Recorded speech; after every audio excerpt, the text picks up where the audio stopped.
वगैरे लिहिलं होतंस असं शाळेमध्ये वगैरे, असं काही आहे आठवण? मी एवढ्या कविता लिहून ठेवल्यात सगळ्या म्हणजे शाळेत. पहिल्यांदा जेव्हा कुठल्या मुलीला विचारलं होतंस तेव्हा तू प्रेमपत्र लिहिलेलं? मी कवितेशिवाय काहीच लिहिलं नाही मग आयुष्यात. कविताच लिहून पाठवली होतीस. कोणती होती कविता?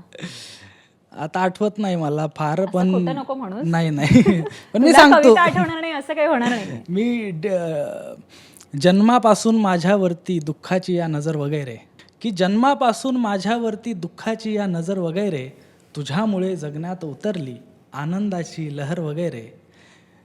जगणे म्हणजे जन्म मृत्यूचा प्रवास आहे रटाळवाना.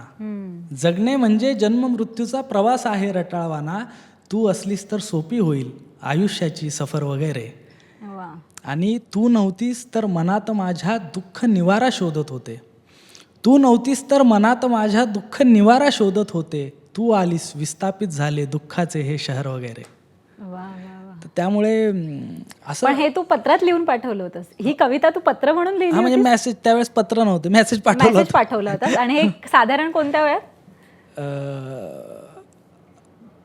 फर्स्ट इयरला वगैरे असताना, कारण मी गावाकडे होतो त्यावेळेस. कॉलेजला असताना. हो. म्हणजे ते तुझं पहिलं प्रपोज होतं का?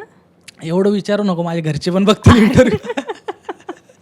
म्हणजे ते तुझं पहिलं प्रपोज होतं का? त्या घरातल्याने ते तुला एक्सेप्ट, म्हणजे माहितीच असतील की. हो, पहिलं होतं. म्हणजे काय असतं माहिती आहे का, लहानपणी आपल्याला जेव्हा शाळेत असतो ना, तेव्हा कळत नाही ना आकर्षण काय, खरं प्रेम काय. थोडं प्रेम पण ती हो कळण्यासाठी बोलली होती पण ह्याच्यावरती वगैरे वगैरे वरती हो बोलली होती का ती? एवढी चांगली लिहिल्यावर कोण नाही म्हणणार. ओ